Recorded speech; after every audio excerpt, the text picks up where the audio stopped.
Ako si Roger, isang 45 anyos na lalaki na mag-isang nabubuhay dahil matagal nang patay ang aking mga magulang. Habang ang dalawa ko namang kapatid ay may kanya-kanya ng buhay. Sa aming magkakapatid, ako ang naiba ng piniling landas.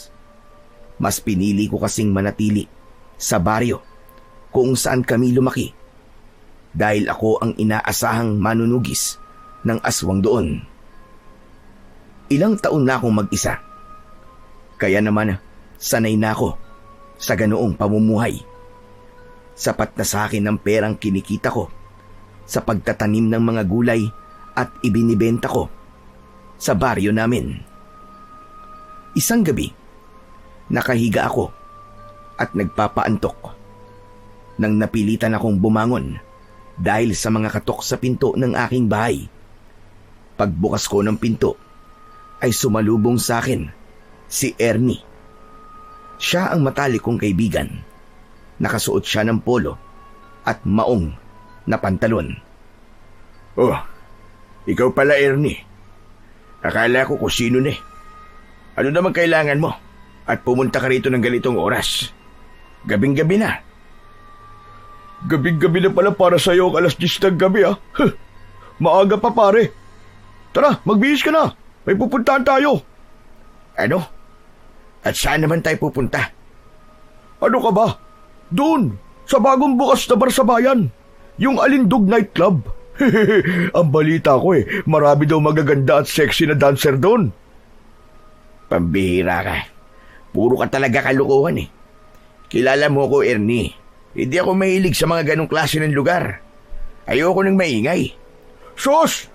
Kaya hindi ka nagkakaroon ng asawa eh. Umiiwas ka sa mga lugar na marami babae.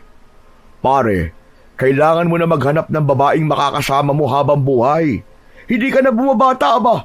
Baka mamaya hindi na tumayo yan. Si Raulo. Tsaka, hindi ako takot tumanda na mag-isa. Saka kung maghahanap man ako ng mapapangasawa ko, ay hindi siya ganung lugar. Hindi siya minamaliit ko mga babaeng nandun. Pero, iba ang tipo kong babae. Ano ba tipo mo? Yung hindi makabasag pinggan, ganun ba? Yung para bang si Maria Clara? Roger, mas exciting kung ang kukunin mong babae ay yung mga parang aswang, yung wild at magaling manlapa. Ewan ko sa'yo. Saka kung makapag-aya ka parang wala kang asawa. Kung isumbong kaya kita kay kumare ha? Tignan natin kung hindi ka manginig sa takot kapag binungangaan ka na ni Aida. Wala naman siya sa bahay Hindi ba sa Maynila siya nagtatrabaho? Saka hanggang tingin lang naman ako sa ibang babae. Ikaw naman no touch at no kiss. Sige na, magbihis ka na. Sayang ang oras Ikaw na lang pare. Ayokong gumastos ng pera sa mga ganyang bagay Ang KJ naman ito. Sige na, ililibre na lang kita. Tapos ipapapultang ko pa yung motor mo. Basta sumama ka lang sa akin. Kailangan ko kasi talaga ng kasama Kasi paniguradong lasing akong uuwi Saka kailangan mo rin maglibang at magsaya paminsan-minsan. Lalo na ngayon nagawa mo ng patayin yung manananggal na sumasalakay dito sa baryo natin. Rewardan mo naman ang sarili mo kahit papano. Ay nako, kulit naman ang taong ito. Sige na nga, sasama na ako sa'yo. Basta, usapan. Wala akong gagastusin ni 5 Pero sigurado ka bang may pera ka? Baka mamaya niloloko mo ako. Aayain ba naman kita kung wala? Bagong sahod ako paldo ko ngayon. Saka nagpadala si Mrs. kahapon kaya may pera talaga ako. Tignan mo tong taong to. Pati pera ng Mrs. mo gagastusin mo sa kalokohan mo. Teka sandali, hintayin mo ako. Magbibihis lang ako. Bilisan mo at baka mamaya maubusan tayo ng table doon. Nagtungo ako sa aking kwarto. Hindi na ako naligo ng mga sandaling yon dahil naligo naman na ako kanina bago humiga. Nagpalit ako ng maayos na damit at nagsuot ako ng sombrero. Nang lumabas na ako ay sandali kong pinainit ang aking lumang motor at saka kami umalis ni Ernie gamit yon. Bata pa lang ay magkaibigan na talaga kami ni Ernie. Kumbaga ay sanggan dikit. Kahit magkaiba kami ng ugali, ay nagiging magkasundo pa rin kaming dalawa. Ako kasi, yung tahimik, habang si Ernie naman, yung maingay at maraming kalokohan sa katawan.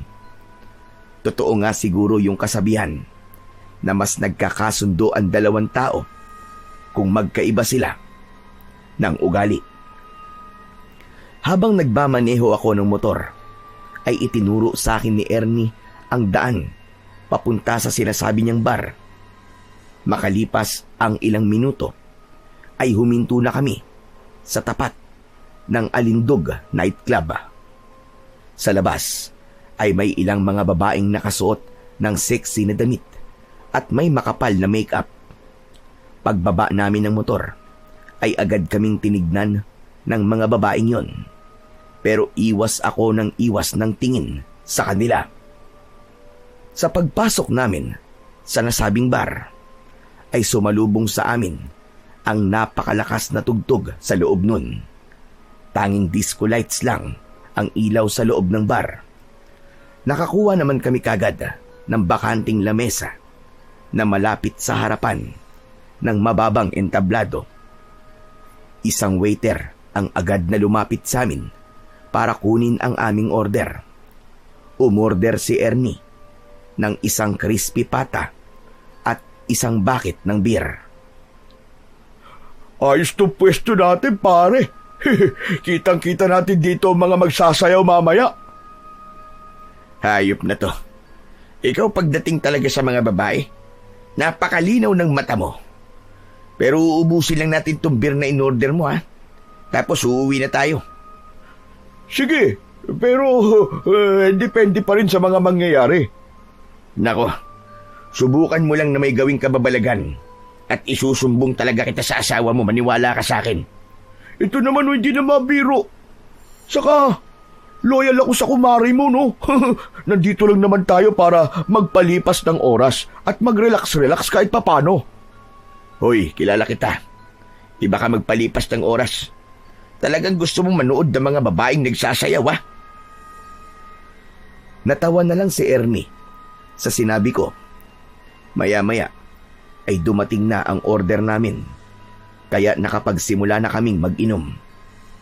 Kahit papano ay sanay naman akong uminom ng alak dahil si Ernie ang nag-impluwensya sa akin ng ganong gawain. Pero hindi naman ako yung halos kada linggo ay hindi pwedeng hindi nagiinom. Maswerte na ang makapag-inom ako ng 1 beses sa 1 buwan. Hindi nagtagal ay isang bakla ang sumampa sa stage. Ipinakilala niya ang dancer na magsasayaw para sa gabing yun. Tinawag nito ang babaeng dancer sa pangalan na Ligaya. Nang magsimulang tumugtog ang mabagal pero tila nang aakit na tugtog, ay umakyat na sa stage ang isang babaeng nakasuot ng maikling palda at pang-itaas na halos lumuwa na ang kanyang dibdib. Napakaganda niya, mestiza. Maganda ang hubog ng kanyang katawan at ang buhok niya ay mahaba at itim na itim. Malambot ang kanyang katawan. Tila ba sa bawat indayog ng kanyang katawan ay sinasadya niyang akitin ang lahat ng mga lalaking naroroon. Hindi napigilan ng ilang kalalakihan na pumalakpak at sumigaw ng mga salitang nakakabastos patungkol kay Ligaya. Grabe naman yung mga tao rito. Kung sabihan nila ng kabastusan yung babaeng nagsasayaw para bang wala silang mga nanay at kapatid na babae. Ano ka ba? Ganyan talaga dito, para ka naman bago ng bago. Huwag ka na magtaka. Saka, sanay na ang mga dancer na yan dito sa mga ganong salita. Minsan nga mas gusto pa nila na nasasabihan sila ng mga bastos sa salita kasi ibig sabihin nun, nagagawa nilang gisingin ang dapat na magising sa mga lalaking nandito. Kahit na be, babae pa rin yan. Kahit ganyan ang trabaho nila, hindi dapat sila binabastos. Relax ka lang pare. Baka mamaya may makarinig sa iyo eh. Mga lasing na mga yon. Baka mamaya mapatrouble pa tayo niyan. Nandito tayo para mag-relax pare, hindi para makipagrambulan. Nagkunwari na lang akong hindi naririnig ang mga nakakabastos na salita ng ilang kalalakihang naroroon. Itinuon ko ang aking mga mata kay Ligaya. Sa tuwing tinatamaan ng ilaw ang mukha niya, ay doon ko napapansin ang lungkot sa mga mata niya. Pakiramdam ko tuloy, napipilitan lang siyang magtrabaho roon at labag sa kalooban niya ang kanyang pagsasayaw. Hindi ko alam, pero tila nabighani ako kay Ligaya. Hindi dahil sa maganda niyang muka at katawan, kundi dahil merong kung ano sa kanya na dahilan para hindi ko magawang alisin ang aking mga mata sa kanya. Maya-maya pa, natapos ng sumayaw si Ligaya at bumalik na siya sa likod ng makapal na kortina ng entablado. Pakiramdam ko ay gusto kong tumayo para sundan siya, pero pinigilan ko na lang ang aking sarili. Hoy Roger! Pabira! Titig na titig ka pa rin sa stage ah! Wala na! Tapos na'y sumasayaw! Wala na si Ligaya! Hindi naman si Ligaya ang tinitignan ko eh. Sus! Kita mo tong taon to! Tatanggi pa'y kitang-kita na! Habang sumasayaw sa dyan, ay titig na titig ka sa kanya. Kulang na nga lang tumulo ang laway mo eh. Ano? Kursunada mo ba, pre? Pwede natin siyang ipatawag para tumable siya sa atin. Hindi, wag na. Kung gusto mo, ikaw na lang. Nandito ako para mag-inom at hindi para tumable ng babae. Ang hina mo naman talaga, oo.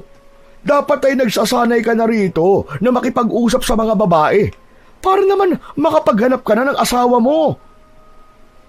Magsasalita pa sana ako nang biglang tumayo si Ernie at kinawayan niya yung bakla na nagpakilala kanina kay Ligaya bago yun sumayaw. May ibinulong si Ernie sa bakla at tumango naman ang bakla. Nang muling umupo si Ernie, ay ngumisi siya sa akin na parabang nang iinis. Huwag mong sabihin na may ititable kang babae, pare. Meron. Si Ligaya, pare. Ewan ko sa'yo, Ernie. Kung makagastos ka ngayong gabi, para kang tumama sa loto ah. Minsan lang naman to eh. Kaya dapat sulitin na natin. O di ba? Makalipas ang ilan sandali, ay dumating na sa lamesa namin si Ligaya. Mas maganda siya sa malapitan at napakabango ng gamit niyang pabango. Pinaupo siya ni Ernie sa bakanting upuan na nasa gitna naming dalawa. Nagpakilala si Ernie kay Ligaya at sunod niya akong ipinakilala. Nang maghawak ang mga kamay namin ni Ligaya, ay sandali akong natulala nang magtama ang aming mga mata. Nahihiya akong napayuko. O pare, ikaw na muna ang bahala kay Ligaya ha. Magbabanyo lang ako. Hoy pare, wag mo akong iwanan dito. Sasama ako sa'yo. Wag na, dito ka na lang. Ligaya, ikaw na ang bahala dito sa kaibigan ko ha. Virgin pa yan. Mas lalo tuloy akong napahiya sa sinabing yun ni Ernie. Nang umalis na siya para magpunta sa banyo, ay hindi ko tinitignan si Ligaya. Panay lang ang lagok ko ng beer na nasa bote. Nang sinulyapan ko si Ligaya, ay nalaman ko na seryoso siyang nakatingin sa akin. Teka lang, hindi mo ba ako kakausapin? Sayang naman ang ibinayad niyo sa akin. Tumatakbo ang oras ko dito. Ano kasi? Si Ernie kasi ang nag-table sa'yo eh. Hindi naman ako. Ang sabi sa akin, ay ikaw daw ang nag-table sa akin. Roger ang pangalan mo, di ba? Ganun ba? Pambihira oh. Si Ernie talaga. Mukhang hindi ka sanay makipag-usap sa mga babae, no? Mukhang hindi pala joke ang sinabi ng kaibigan mo na virgin ka pa. Virgin ka pa nga siguro, no? Hindi no. Hindi lang talaga ako sanay sa ganitong lugar. Napalunok ako nang umusog si Ligaya. Palapit sa akin. Bumilis ang tibok ng puso ko. Lalo na nang bahagya niyang inilapit ang mukha niya sa mukha ko. Tapos na ang oras nyo. Ano? Tapos na ang oras nyo. Lilipat na ako sa ibang table. Ganun ba? O sige. Tinapik-tapik ni Ligaya ang pisngi ko at saka siya matipid na ngumiti. Napatulala ako sa ginawa niyang yon. Tumayo na siya at wala na akong nagawa kundi ang sundan siya ng tingin hanggang sa pumwesto na siya sa table ng ibang customer. Napapitlag ako nang biglang umupo si Ernie sa upuan niya. Lumingali nga siya na para bang merong hinahanap. Oh, nasa si Ligaya? Wala na. Lumipat na ng ibang table. Ang sabi niya tapos na raw ang oras niya na binayaran natin sa kanya. Pambira, ang bilis naman nun. Pero kumusta pare? Ano na pag-usapan nyo? Naka-first move ka ba? Bakit naman ako magpe-first move? Ano? Ang ibig mo sabihin wala kang ginawa? Ni hindi mo man lang nahalikan? Bakit ko naman siya halikan? Hindi ko naman siya nobya. Pare naman, kasama yun sa trabaho nila. Kaya nga, tinagalan ko sa banyo para magkaroon kayo ng oras na kayong dalawa lang. Pambira ka, oo. Halata namang may gusto ka sa kanya Kaya ako nga ginawa yun. Ako na nga nagparaya Hindi mo pa ginalingan. Ay, nakong lalaking ito, oo. Hindi ako sumama sa iyo rito para makipagharutan sa mga babae. Ay, ambot sa iyo, Roger. May itsura ka naman. Hindi ka naman pangit. Pero ang torpe-torpe mo. Siguro nga kailangan ko nang tanggapin.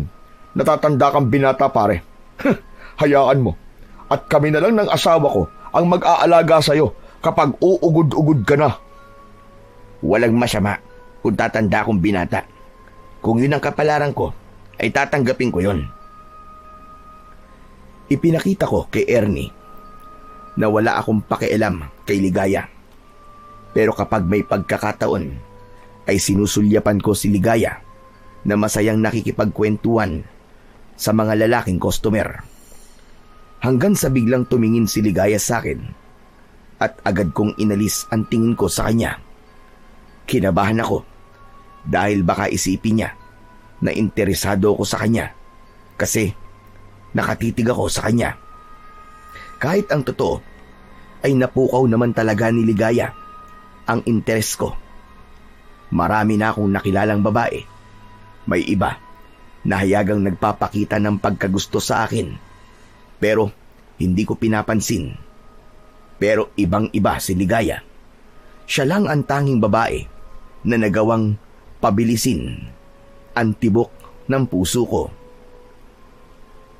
Halos alauna na ng madaling araw nang magdesisyon kaming umuwi ni Ernie.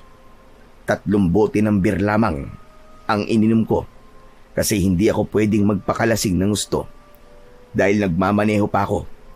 Habang si Ernie naman ay lasing na lasing dahil nang maubos namin ang 1 bucket ng beer ay umorder pa siya ng 2 pang bucket at siya lang ang mag-isang umubos ng mga yon. Binagalang ko na lang ang pagpapatakbo ng motor para masiguro ko ang kaligtasan namin ni Ernie. Sa awa naman ng Diyos ay ligtas ko namang naihatid si Ernie sa bahay niya. Nang nakauwi na ako sa bahay ko, ay hinubad ko kagad ang damit ko at humiga na ako sa papag. Ang akala ko ay mabilis akong makakatulog dahil nakainom ako. Pero nagkamali ako.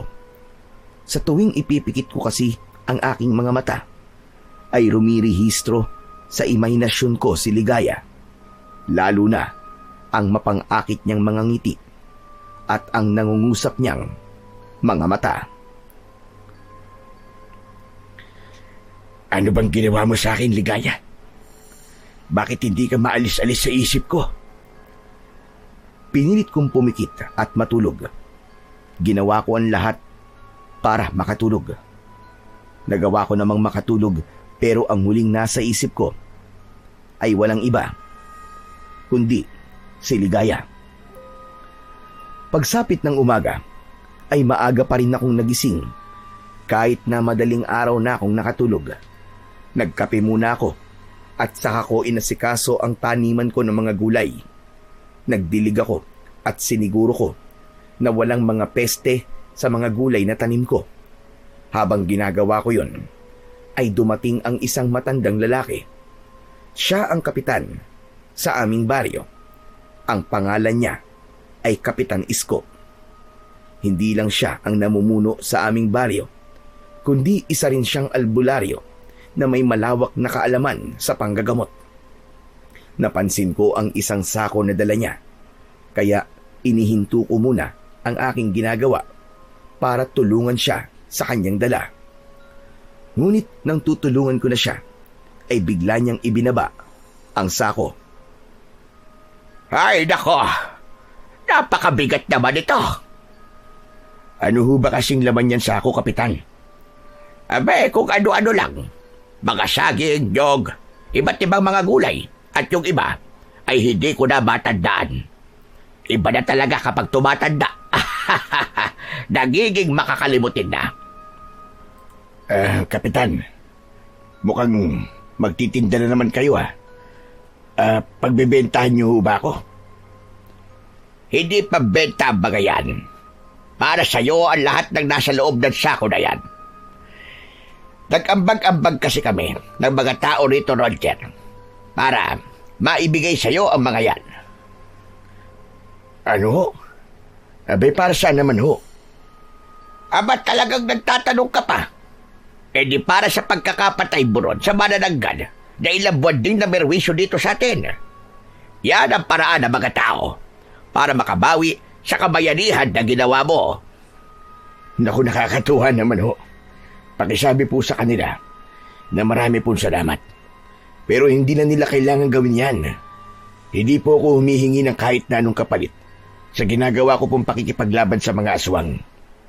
Simula po kasi nang ipasa sa akin ng lolo ko ang tungkulin niya bilang isang manunugis ng ating baryo, ay nangako na ho ko na gagawin ko ang lahat para protektahan kayong lahat laban sa mga aswang. Alam ko naman yun, Roger. Alam kong hindi lang ang pagiging manunugis ng lolo mo ang minana mo, kundi maging ang kanyang prinsipyo. Pero hayaan mo nang bumawi ang mga tao sa paraang kaya nila. Sadyang labis lang ang kanilang pasasalamat sa kabayanihang ginawa mo. O paano, iho? Ikaw na bahala sa mga ito, ha? Ako'y aalis na at magpupulong pa kami ng mga tanod natin. Magkakaroon kasi kami ng malawakang paglilinis dito sa baryo natin sa darating na Sabado. Ganun ho ba? Pwede po ba akong sumali, Kapitan? Aayain ko na rin ho si Ernie. Pwede naman. Mas marami tayo, mas maganda. Pero si Ernie talaga, ubod ng tamad ng lalaking yon pagdating sa mga gawain dito sa baryo natin. Hayaan niyo po. At ako na po ang kakausap sa kanya mamaya. O sige. Ikaw na ang bahala, Roger. O siya, aalis na ako. At maraming salamat ulit sa pagkakapatay mo sa manananggal. Walang anuman po, Kapitan. Maraming salamat din po. Mag-iingat po kayo. Nakangiting tumango si Kapitan Isko bago siya tuluyang umalis. Saka ko lang itinuloy ang aking ginagawa. Mas naging magana ako sa aking ginagawa dahil naramdaman ko na nakikita ng mga tao ang ginagawa ko bilang isang manunugis.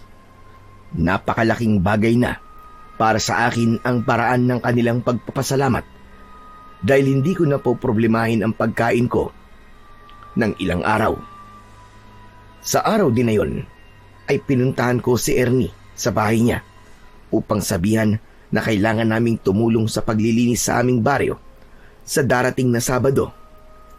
Gaya nga ng aking inasahan, ay tumanggi siya at aniya. May mga tanod naman daw na gagawa nun, kaya hindi na namin kailangan tumulong pa. Pero pinilit ko siya hanggang sa wala na siyang nagawa, kundi ang pumayag. Oo nga pala pare. Kumusta ang experience mo kagabi pagpunta natin sa bara? Ang saya, di ba? Anong masaya ron? Pag-uwi ko sakit ng tenga ko dahil sa lakas ng tugtog dun sa bar. Pabira tong tao to. Gano'n naman talaga sa bar Maingay. Pero masaya. Ang dami pang magagandang chika babes. Kung wala lang akong asawa dadaling ko sa motel ang isa sa mga babae ron Baka nga dalawa pa Mabuti na lang talaga at may asawa ka na dahil kung hindi, paniguradong linggo-linggo ay iba't ibang babae ang katabi mo sa kama. Yun nga maganda Kaso, wala May asawa na ako Hindi na ako single, kundi double na. Alam mo naman, na wala talaga sa plano ko mag-asawa kagad pero kailangan kong pakasalan si Aida kasi nabuntis ko siya. Sa kasamaang palad, namatay ang anak namin kasi inaswang. Tapos hanggang ngayon, hindi pa kami nakakabuo. Naramdaman ko ang biglang pagkalungkot ni Ernie nang sabihin niya yon. Alam ko kasi kung gaano kasakit para sa kanya ang nangyaring yon sa anak nila ng kanyang asawa. Ngunit agad na ngumiti si Ernie na para bang naramdaman niya na nalungkot din ako sa sinabi niyang yon.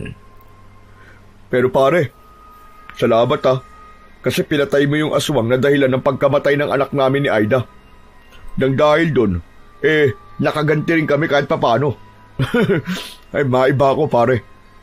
Plano kong bumalik sa bar na yun sa susunod na linggo Sasama ka ba ulit sa akin? Hindi na pare.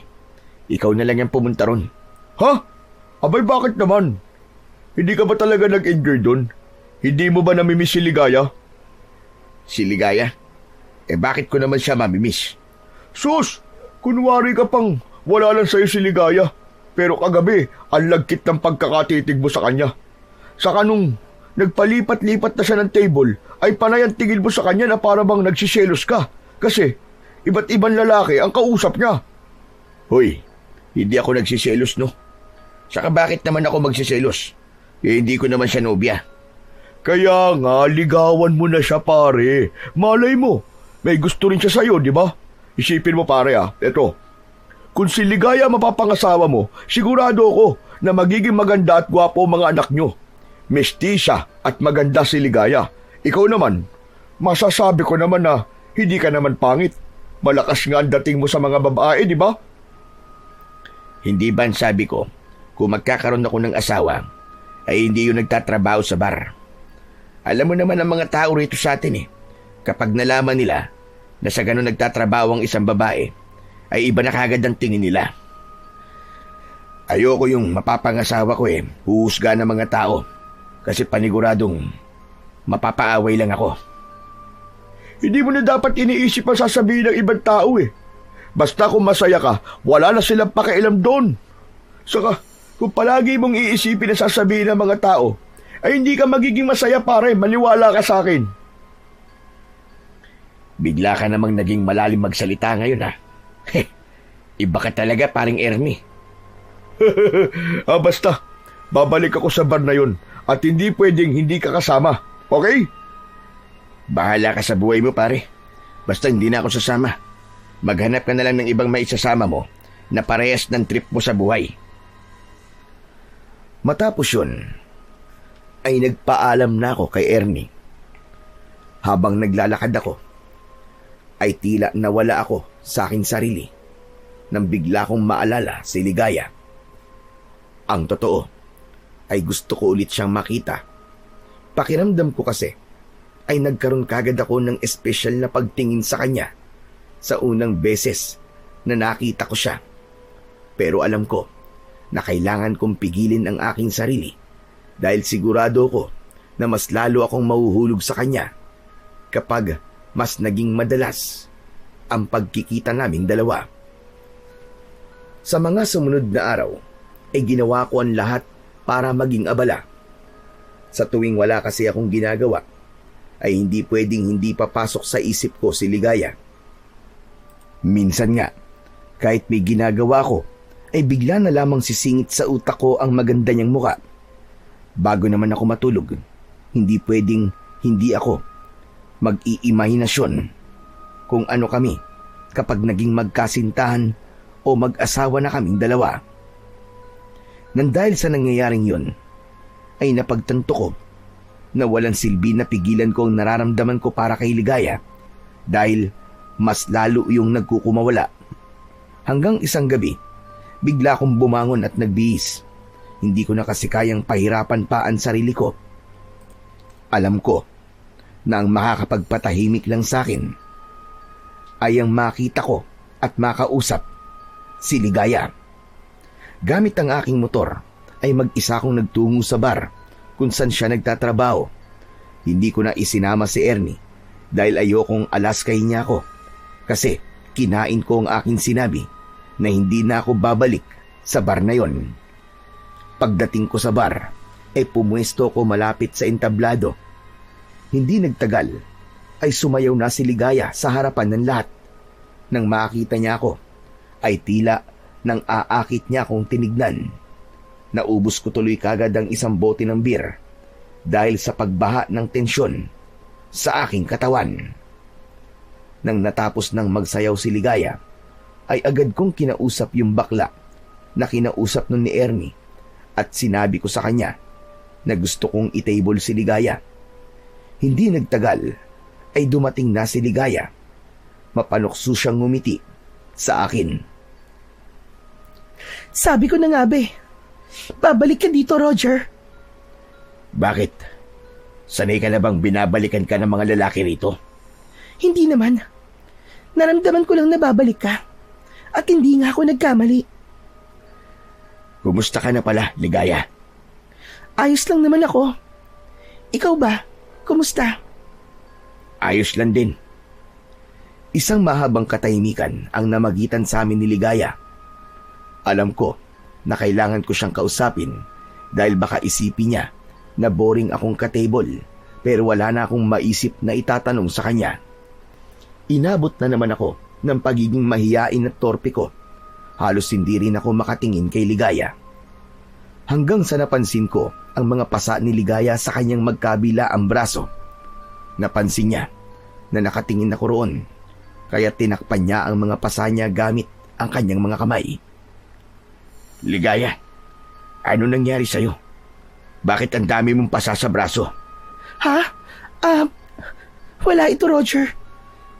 Naglilinis kasi ako nung nakaraang araw sa apartment ko. Tapos, naaksidente ako. Sigurado ka ba?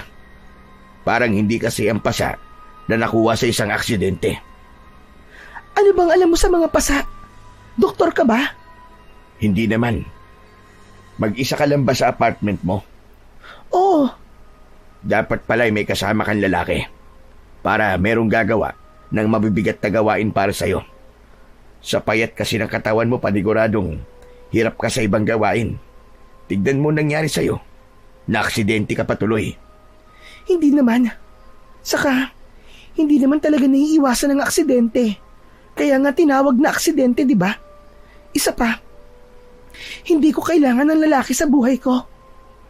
Ibig sabihin wala ka pang nobyo? Wala, Roger. Sa tingin mo ba, ay may lalaking papatol ng seryoso sa akin nang dahil sa trabaho ko? Pare-parehas naman kayong mga lalaki. Lahat kayo, puro makamundong bagay lang ang nasa utak. Hindi naman lahat ng lalaki kagaya ng iniisip mo. Marami pa rin ng matino at tatanggapin kung ano ang trabaho mo. Sige nga, magbigay ka nga sa akin ng halimbawa ng isang lalaking matino. Kita mo na, wala kang masabi, di ba? Huwag mong sabihin sa akin na isa ka sa matitinong lalaki na sinasabi mo. Mukha ka namang mabait at mahiyain, pero sa tingin ko, ay nasa loob ang kulo mo. Ang bilis mo naman akong husgahan. Yun ang tingin ko sa iyo Karamihan sa mga lalaking nakilala ko ay sa una lang mabait. Pero kapag tumagal na, lumalabas na ang totoong kulay. pinapakita ng pagkademonyo. O paano? Tapos na pala ang oras mo. Pwede ka magdagdag ng bayad kung gusto mo pa akong makausap. Hindi na. Maraming salamat, Ligaya. Matipid nang ngumiti si Ligaya. Nagulat ako nang bigla niyang hinalikan ang aking pisngi. Natulala ako at hindi ako makapaniwala na lumapat ang labi niya sa balat ko. Tumayo na siya at lumipat sa ibang table. Hindi ko na siya tinignan dahil magsiselos lang ako kapag nakita ko siyang may ibang kausap na lalaki. Kahit pa parte yun ng trabaho niya, itinuon ko na lang ang aking atensyon sa pag-inom ng alak na nasa aking harapan. Hindi ko akalain na mas magtatagal ako sa bar na yon kahit mag-isa lang ako. 2:00 na ng madaling araw nang magdesisyon akong umalis. Paglabas ko ng bar ay naglakad ako papunta sa likod dahil dun nakapark ang aking motor. Papaliko na ako sa likod ng bar nang isang pamilyar na boses ng babae ang narinig ko. Sumilip ako at nakita ko si Ligaya na hawak sa braso ng isang matangkad na lalaki. May itim na van sa tabi nila at nakabukas ang pinto sa gilid ng van. Bitiwan mo ako! Ayoko nang sumama sa'yo, ano ba? Bitiwan mo ako! Pabulong na nagsalita ang lalaki, kaya hindi ko na siya narinig. Nakita ko ang galit sa mukha ni Ligaya. Inakala ko na nasa panganib siya. Lalapit sana ako para tulungan si Ligaya, pero hindi nagtagal ay kusa na siyang sumakay sa van. Mabilis na umalis ang van at wala na akong nagawa kundi ang sundan yun ng tingin. Sino kayang lalaking yun? Nobyo kaya siya ni Ligaya? Pero sabi niya wala siyang nobyo. Baka naman customer niya. Hindi naman siguro siya kusang sasama dun kung nasa panganib siya. Ipinagkibit balikat ko na lang ang nakita ko at inisip ko na wala akong dapat na ipag-alala. Sumakay na ako sa motor at pinaandar ko na yon para makauwi na ako sa bahay ko. Pagsapit ng umaga ay nagising ako sa malalakas na katok sa pinto ng aking bahay. Pupungas-pungas akong bumangon at napatingin ako sa orasan na nakasabit sa dingding. Nagulat ako dahil 10:00 na ng umaga.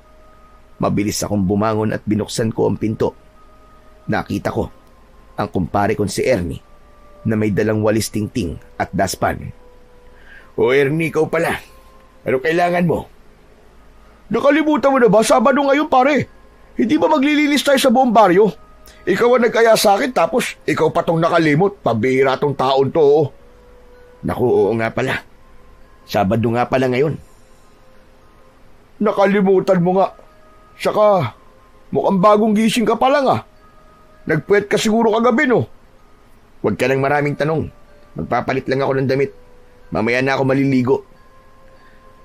Nagmamadali akong bumalik sa aking kwarto para magpalit ng damit. Kinuha ko ang walis tingting at saka ko lumabas. Habang naglalakad kami ni Ernie, ay napansin ko na nakatitig siya sa mukha ko. Grabe ka naman makatitig sa akin, pare. Baka nagkakagusto ka na sa akin, ha? Hindi tayo talo. Sira ulo. Imposibleng taluin kita kasi babae ang gusto ko, no? Ikaw, umamin ka nga sa akin, pare. Nagpuwet ka ba kagabi? Kaya tanghali ka na nagising ngayon? Oo, pare. Hindi kasi ako makatulog, eh. Ewan ko ba kung bakit. Hindi ka makatulog o lumabas ka at may pinuntahan ka? Sige nga. At saan naman ako pupunta? Sa bar. Sa Alindog Nightclub. Nakakatawa ka. Ano naman gagawin ko ron? Saka hindi ba sabi ko, ay hindi na ako babalik sa lugar na yun. Wala akong magandang dahilan para bumalik pa roon. Sigurado ka ba? Kaya mo ba sabihin na hindi ka nagsisinungaling, ha? At bakit naman ako magsisinungaling? Saka, kung makapagtanong ka naman para kitang nobya na naghihinala sa akin, ha? paano may papaliwanag yung lipstick na nasa kaliwang pisngi mo? Sige nga. Nanlamig ako sa sinabing yun ni Ernie. Pinunasan ko ang aking pisngi gamit ang palad ko. Pagtingin ko sa aking palad ay meron doong kulay pulang marka na halatangang mula sa lipstick. Doon ko naalala ang ginawang paghalik ni Ligaya sa akin nung nasa bar ako. Ay, wala to. Huwag mong pansinin to. Anong wala? Lipstick nga yan eh. Sino ba kasi naglalagay ng lipstick ha? Hindi ba mga babae? Saka bakit ka nagkaroon ng lipstick dyan sa pisngi mo? Ibig sabihin, merong babaeng humalik sa'yo. Saan ba may mga babaeng pwedeng humalik sa'yo? Di sa Alindog Nightclub. Pwede bang huwag kang maingay at malapit na tayo kay na Kapitan? Nakakahiya kapag narinig ka nila. Ano namang nakakahiya dun? Lalaki ka naman, kaya normal lang na magpunta ka sa ganun lugar. Umaming ka na kasi. Nagpunta ka sa bar kagabi, no? Oo na, nagpunta na ako. Kaya pwede bang itiko mo yung bibig mo? Sus! Pasabi-sabi ka pang ayaw mong pumunta ron tapos pupunta ka pala ron ng ikaw lang mag-isa. Sinong humalik sa pisngi mo, pare? Magkwento ka naman sa akin, no? Wala. Pangit mo naman kausap, pare. Inamin mo na nga nagpunta ka sa bar kagabi, kaya dapat ikwento mo na sa akin ng lahat. Huwag ka nang pabitin. Sino nga?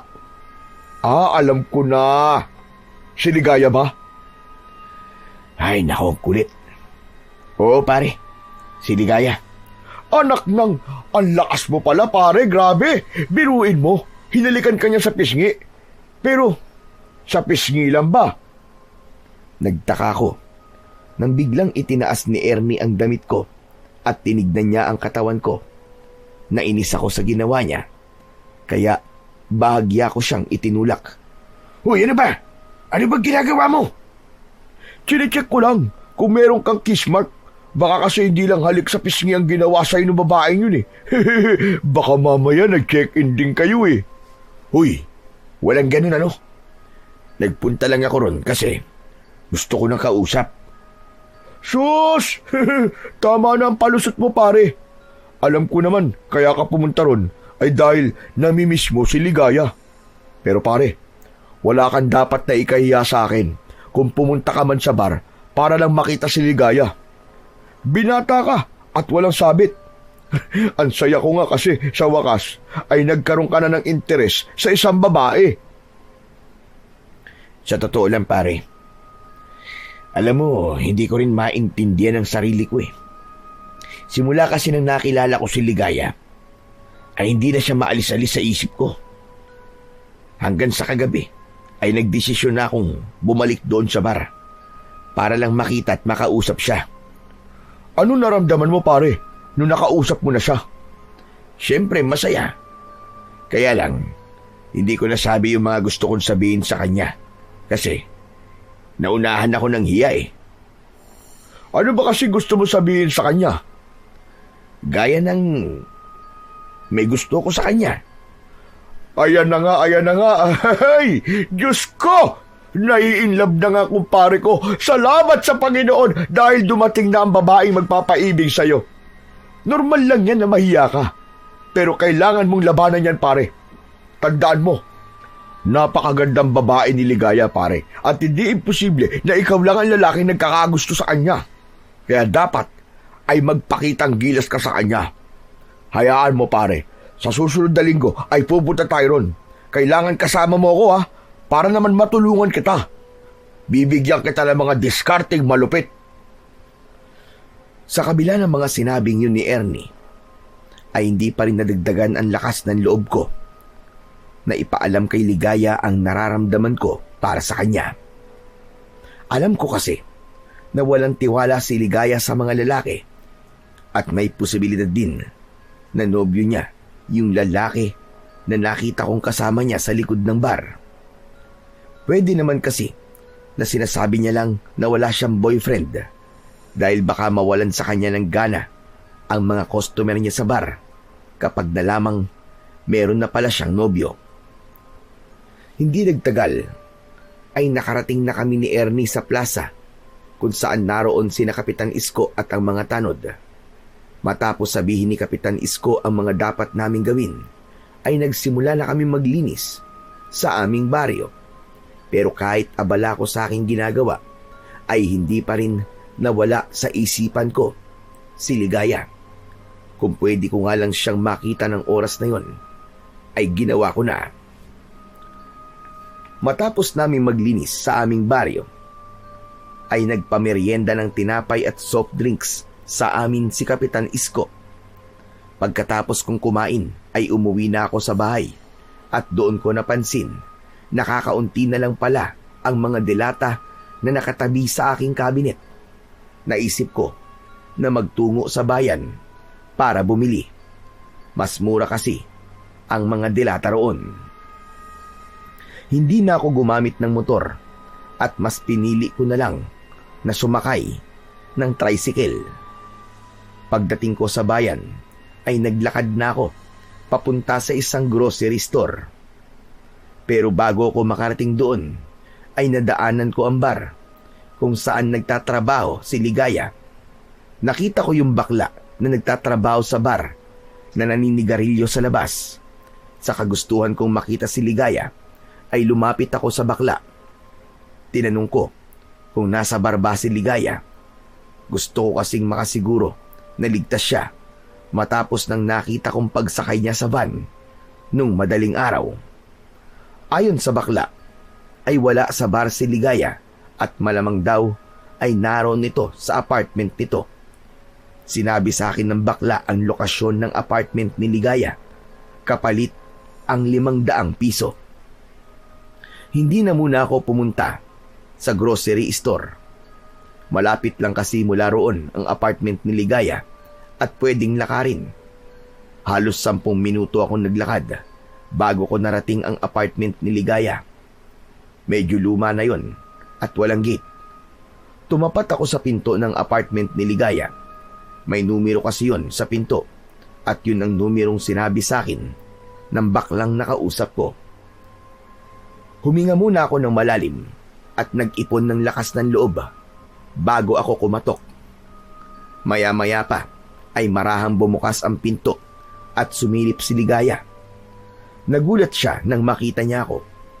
Nahihiya naman akong ngumiti sa kanya. Ikaw? Anong ginagawa mo rito? Paano mo nalaman kung saan ako nakatira? Sorry kung pumunta ako rito nang walang paalam. Nalaman ko ang bahay mo dahil dun sa baklang katrabaho mo sa bar. Galing kasi ako sa bar. Hinahanap kita. Si Mamo talaga, oo. Ano bang kailangan mo sa akin? Kung gusto mo ng kausap, ay hindi pa oras ng trabaho ko. Pumunta ka na lang mamayang gabi sa bar. Ano kasi? Kaninang madaling araw kasi, nakita kita na sumakay sa isang van. Tapos may kausap kang lalaki. Nung una, parang ayaw mong sumakay. Pero sumakay ka pa rin. Nag-alala kasi ako sa'yo. At baka kung ano na nangyari sa'yo. Ayun ba? Wala yon. Makulit na customer lang yon. Ngayong nakita mo na ako, okay na ba? Pwede ka na bang umalis? Hindi pa man ako nakakasagot, ay isinarado na ni Ligaya ang pinto. Pero bago niya yon tuluyang maisarado, ay napansin ko ang mga bago niyang pasa sa braso at para bang may kalmot pa siya. Kakatok sana ulit ako, pero naisip ko na oras pa ng pahinga ni Ligaya dahil puyatan ang trabaho niya. Kaya umalis na lang ako at nagpunta na ako sa grocery store para bumili ng mga kailangan ko. Sa mga lumipas na araw ay mas lalo kong nahirapan na wag isipin si Ligaya. Hindi lang dahil sa may gusto ko sa kanya, kundi dahil na rin sa mga pasa at kalmot na nakita ko sa kanya. May pakiramdam kasi ako na may hindi magandang nangyayari sa kanya, pero ayaw niya na malaman yun ng iba. Kaya naman isang gabi ay nagpunta ako sa bahay ni Ernie, dala ang aking motor at inaya ko siya na magpunta sa bar kung saan nagtatrabaho si Ligaya. Aba, mukhang mahal mo na si Ligaya. Hindi ba kakapunta mo lang sa bar noong nakaraang gabi, tapos pupunta ka na kagad ngayon? Wala naman sigurong masama na makita ko siya, di ba? Tara na, magbihis ka na para makaalis na tayo. Oo na, sandali lang. Huwag ka masyadong atat. At paniguradong mamaya ay makikita mo na ulit si Ligaya. Sandali lang, hintayin mo ko. Matapos magbihis ni Ernie, ay umalis na kami. Medyo binilisan ko ang pagmamaneho dahil bala kong makausap ng mas matagal si Ligaya sa gabi na yon. Gusto kong malaman kung kailangan ba niya ng tulong. Nababahala na kasi talaga ako sa mga pasa at kalmot niya. Pagdating namin sa bar, ay pumuesto kami sa lamesa na malapit ulit sa entablado. Inasahan ko na si Ligaya ang unang magsasayaw, pero ibang babae ang nagsayaw ng gabing yon. May ilang babae pa na sumunod na sumayaw, pero sa kasamaang palad ay hindi kasama roon si Ligaya. Bakit kaya hindi sumayaw si Ligaya? Baka naman hindi siya nakaschedule na sumayaw ngayong gabi. May gano'n naman, di ba? Siguro titable-table lang siya ngayon. Siguro nga. Ano ka ba? Huwag kang kakabahan. Mamaya magpapakita rin yun. Bakit ba parang gusto mo talaga siyang makita ngayon, ha? Aamin ka na ba sa kanya na may gusto ka sa kanya? Hindi, pare. Meron lang akong gustong itanong sa kanya. Ano namang itatanong mo sa kanya? Baka pwede mo namang sabihin sa akin. Bakit ikaw ba si Ligaya? Sa kanya ko nalang itatanong ang mga yun mamaya. Ayun pala yung bakla na kailangan kausapin kapag gusto mo mag-table ng babae. Sandali, at itatanong ko kung pwede nating i-table si Ligaya. Hintayin mo ako. Tumayo si Ernie at nilapitan niya ang bakla. Medyo matagal silang nag-usap bago bumalik si Ernie sa upuan niya. O ano pare, ano sabi? Nasaan daw si Ligaya? Hindi raw pumasok ngayong gabi. Kahit nga raw kahapon ay hindi rin pumasok. Hindi kaya may sakit si Ligaya? Ang sabi sa akin ay hindi raw nagsabi si Ligaya kung bakit hindi siya papasok. Pinuntahan daw nila sa apartment si Ligaya, pero wala raw tao ron. Kaya imposible yung sinasabi mo na may sakit siya. Pwede pa na meron siyang pinuntahan, tapos hindi nagpaalam. Natahimik ako sa sinabing yun ni Ernie. Mas lalo tuloy akong kinabahan para kay Ligaya. Pakiramdam ko ay nawala ako sa sarili ko nang dahil sa pag-iisip. Oh, ano nangyari? Bakit parang ang lalim yata ng iniisip mo, pare? Nag-aalala ka ba kay Ligaya? Huwag mong masyadong isipin yun. Panigurado na may pinuntahan lang yun. At isang gabi ay makikita mo ulit siya rito. Sa totoo lang pare, kinakabahan talaga ako. Alam mo kasi, nung huling punta ko rito ay napansin ko na may mga pasa siya sa braso. Tapos bago ako umuwi, ay nakita ko na may kausap siyang isang lalaki tapos parang pinipilit si Ligaya ng lalaki na sumama at isakay sa van. Pero ang ipinagtataka ko, matapos na may sabihin yung lalaki, ay kusa nang sumama sa kanya si Ligaya. Hindi kaya boyfriend niya yung lalaking nakita mo? Huwag naman sana kasi kung boyfriend niya yun, ibig sabihin, wala ka na palang pag-asa kay Ligaya. Nganga ka na. Ay hindi, meron pa pala. Malay natin, ayos lang kay Ligaya ang magkaroon ng dalawang boyfriend, di ba? Pambihira itong taon to. Puro ka naman kalokohan Seryoso ako paring Ernie. Nag-aalala talaga ako para kay Ligaya. Baka kasi kung ano na nangyayari sa kanya na hindi maganda tapos natatakot lang siyang sabihin sa iba. Ay nako, in love ka na nga pare. Congrats! Pero wag mo munang isipin si Ligaya. Sulitin na lang natin ang pagpunta natin dito. Mag-inom na lang tayo na mag-inom. Magpakalasing tayo. Wala na akong nagawa kundi ang uminom ng beer. Yun na lang kasi ang pwede kong gawin kaysa isipin ko kung nasaan si Ligaya tapos wala rin naman akong makukuwang kasagutan. Nang sumunod na araw ay nagpunta ako sa apartment ni Ligaya. Umasa ako na naroon na siya pero nabigo ako Dahil nang kumatok ako sa apartment niya, ay walang nagbukas ng pinto hanggang sa lumabas ang kapitbahay ni Ligaya at sinabi na ilang araw nang hindi umuuwi roon si Ligaya. Kinagabihan ay bumalik ako sa bar, pero hindi pa rin pumapasok si Ligaya. Kinabukasan, inabala ko ang sarili ko sa mga pananim ko. Doon ko itinuon ang aking atensyon at oras para hindi ko masyadong iniisip si Ligaya. Hanggang sa humahangos na dumating si Ernie. Kinabahan ako kasi baka sa mukha niya ang pagkabahala. Pare! May natagpuan daw na patay na babae sa kabilang baryo. Nasa Talahiban daw. Ano? Sino daw yung babae na yun? Hindi nga raw nila kilala eh. Mukhang hindi raw taga ron eh. Pare, hindi ba matagal nang nawawala si Ligaya? Ayoko mag-isip ng hindi maganda pare ah. Pero sa tingin ko ay dapat natin makita yung patay na yun para malaman natin kung si Ligaya yun o hindi. Nilukob ako ng matinding kaba at takot sa sinabing yun ni Ernie. Hindi na ako nagdalawang isip pa na pumunta sa kabilang baryo. Sumakay kami ni Ernie sa motor ko para mas maging mabilis ang pagpunta namin doon. Pagdating namin sa kabilang baryo ay pinuntahan namin ang Talahiban kung saan naroon ang bangkay ng isang babae. Wala pa ring mga pulis, kaya nagkukumpulan pa rin ang mga tao. Sumingit kami ni Ernie sa mga tao hanggang sa napunta na kami sa unahan.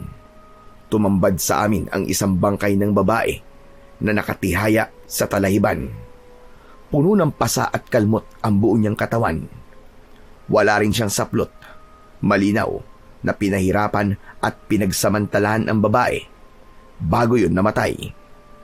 Hindi na kami nagtagal doon ni Ernie dahil hindi na namin kinaya ang aming nakikita. May mangilan-ngilan na akong nakitang bangkay dahil sa mga naging biktima ng aswang sa aming baryo, pero kakaiba ang kabrutalan sa pagpatay sa babaeng yun. Tumayo muna kami ni Ernie sa tabi ng aking motor. Mabuti na lang at hindi si Ligaya yung babaeng yun pare. Kaya nga eh, pero nakakalungkot pa rin na may pinatay sa ganoong paraan. Sino kayang pumatay dun sa babae no? Saka sa itsura nun, parang pinagsamantalahan siya eh. Talagang pinagsamantalahan siya, pero malinaw na aswang ang pumatay sa kanya base sa mga kalmot niya sa katawan. Aswang? Ang ibig mo sabihin pare, may aswang na naman? Hindi ko alam kung dito nga sa lugar na ito may aswang. Pero sabi mo, hindi taga rito yung babaeng pinatay, di ba? Kaya maaaring sa ibang lugar siya pinatay, tapos dito lang itinapon ang kanyang bangkay. Kung ganun, kailangan natin mag-ingat. Kailangan natin kausapin si Kapitan Isko tungkol dito para masabihan niya ang mga tao sa atin, para makapag-ingat na rin sila. Magandang ideya yan pare. Mas mabuti na mabigyan kagad ng babala ang mga tao at wag na nating hintayin na merong maging biktima ang aswang. Halika na, bumalik na tayo at dumaan muna tayo kay Kapitan Isko. Sumakay na kami ni Ernie sa aking motor. Gaya na napag-usapan namin, ay kinausap muna namin si Kapitan Isko para sabihin ang tungkol sa bangkay ng babae na natagpuan sa kabilang baryo. Sinabi ko rin sa kanya ang hinala ko na aswang ang pumatay sa babae, kaya kailangan masabihan ng lahat ng tao sa aming baryo na mag-iingat. Mabilis na kumilos si Kapitan Isko. Pinatawag niya ang lahat ng tao sa aming baryo at doon niya sinabi ang lahat ng mga sinabi namin sa kanya ni Ernie. Hindi pa rin nawala ang pag-aalala ko para kay Ligaya. Hanggat hindi ko nasisigurong ligtas siya, ay alam ko na hindi mawawala ang ganung pakiramdam ko. Kaya dumaan muna ako sa maliit naming simbahan at nagdasal ako na sana ay nasa maayos na lagay si Ligaya at sana ay magkita na kaming muli. Isang gabi, nagtungo kami ni Ernie sa bar kung saan nagtatrabaho si Ligaya Hinintay namin siyang sumampa sa entablado para magsayaw. Pakiramdam ko ay nabunutan ako ng tinik nang makita naming sumayaw si Ligaya sa aming harapan. Yun nga lang, kapansin-pansin na mas balot siya ngayon kaysa sa mga dati niyang suot sa tuwing nagsasayaw siya. May manipis na kulay itim na tela na nakatakip sa kanyang mga braso. Nang matapos na ang pagsasayaw ni Ligaya, ay hindi mawala ang ngiti sa aking labi. O ano pare, siguro naman hindi ka na mag-aalala kay Ligaya. Nakita mo na siya sumasayaw eh. Kaya nga pare, nakahinga ako ng maluwag. Akala ko kasi ay kung ano na nangyari sa kanya. Kasi ilang araw ding walang nakakaalam kung nasan siya. Ang mabuti pa, kausapin mo na yung baklang nagtatrabaho rito para matable na natin si Ligaya. Sigurado ko na gusto mo na siyang makausap kasi miss na miss mo na siya. Loko ka talaga. Pero sige, ikaw na nga yung kumausap doon sa bakla. Tumayo na si Ernie at nilapitan niya ang bakla na kailangang kausapin kapag may gustong mag-table ng babae. Makalipas ang ilang sandali, ay bumalik na si Ernie sa upuan niya. Malas pare. Oh, bakit malas? Ang sabi kasi sa akin, may mga nauna nang nag-table kay Ligaya. Tapos mamayang 12:00 ng hating gabi, ay may customer na magte-take out kay Ligaya. Ano ka mo? Magte-take out? Paano magte-take out? Yung bang ilalabas si Ligaya. Tapos, alam mo na. Pakiramdam ko ay may kung anong kumirot sa dibdib ko sa sinabing yun ni Ernie. Nasaktan ako na may ibang lalaking makakasama si Ligaya kahit alam kong parte yun ng kanyang trabaho. Maya-maya ay nakita ko na si Ligaya na nakatable sa ibang mga customer. Hindi ko inalis ang tingin ko sa kanya. Nang magtama ang mga mata namin, ay napansin ko ang takot na meron siya. Kinabahan ako.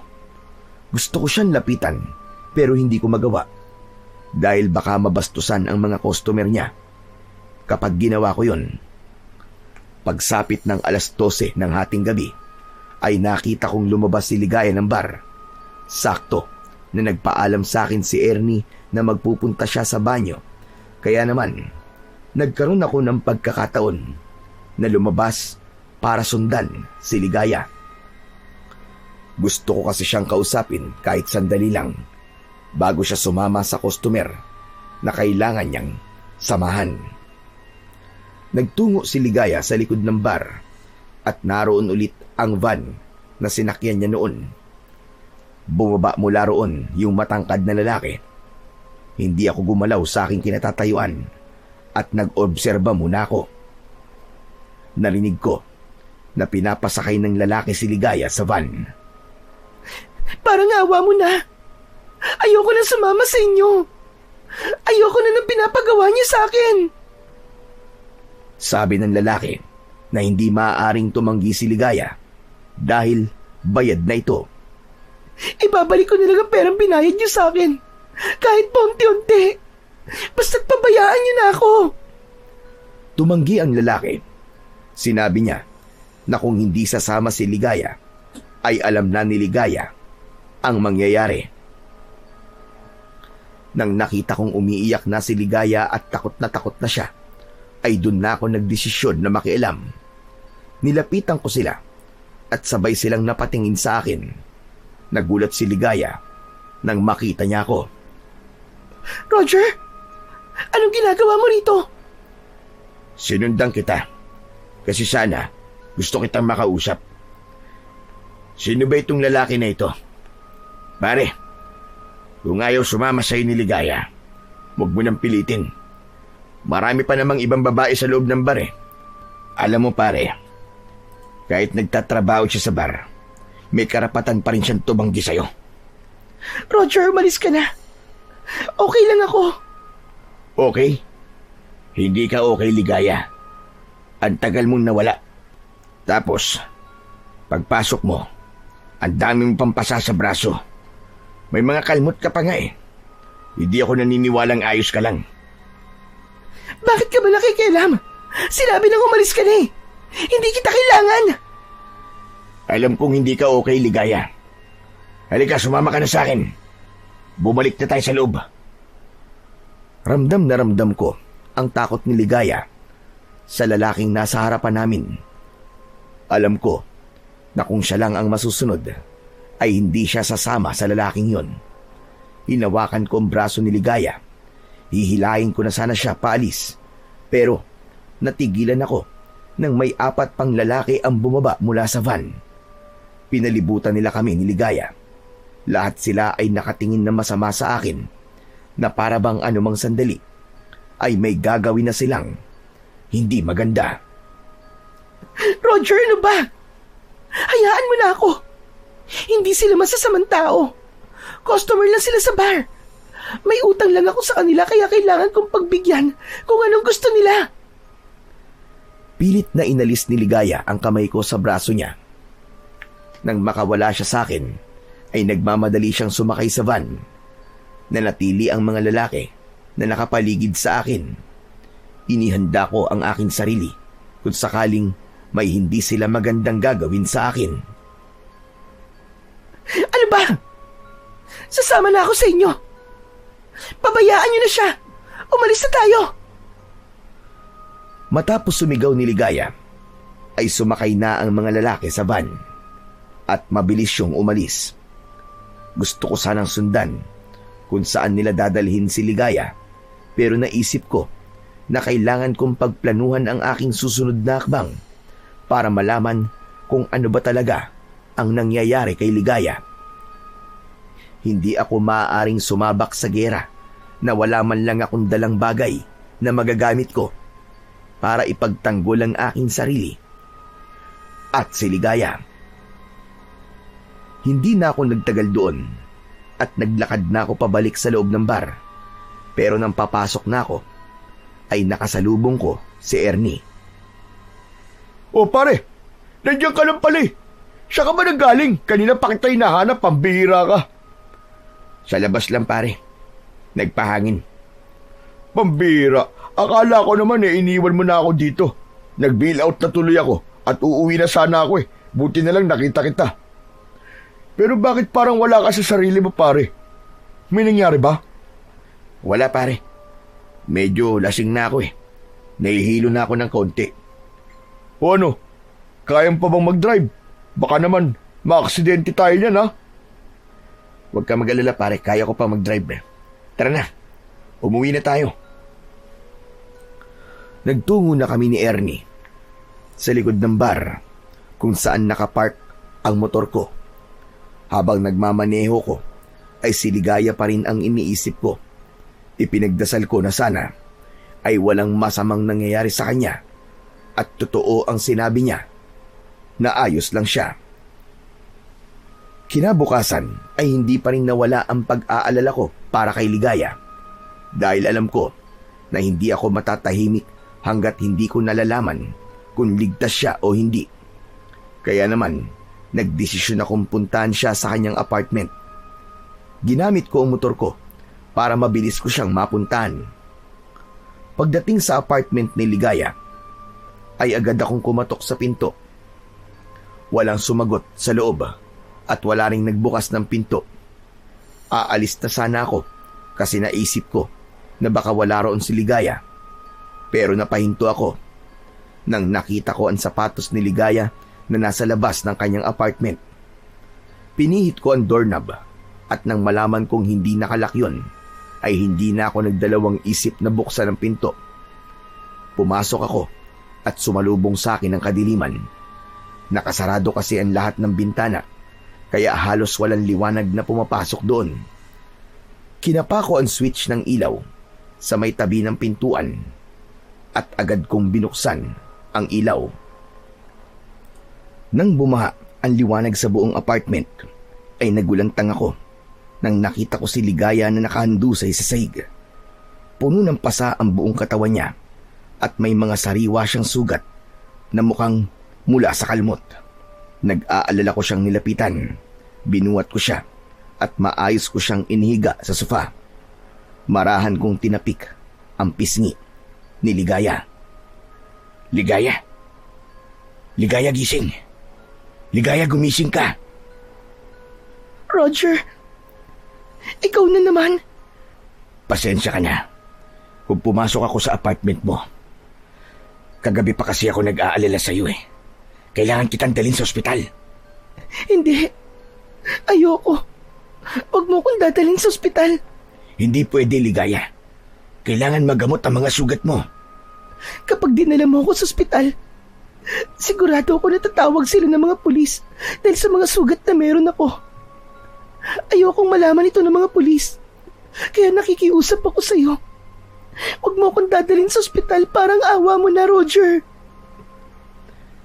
Diretso kong tinignan sa mga mata si Ligaya at nakita kong takot na takot siya.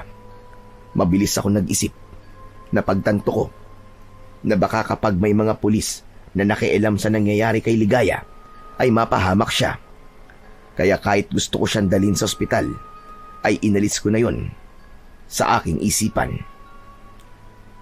O sige, hindi na kita dadalhin sa ospital, pero kailangan pa rin kitang dalhin sa isang tao na alam kong makakatulong sa'yo. Sino? Kanino mo ko dadalhin? May mahusay namang gagamot sa baryo namin. Sigurado ako na kaya kanyang gamutin. Kaya mo bang tumayo at sumakay sa motor ko? Hindi ko alam, Roger, kung kakayanin ko. Kumuha ko ng damit ni Ligaya na may mahabang manggas.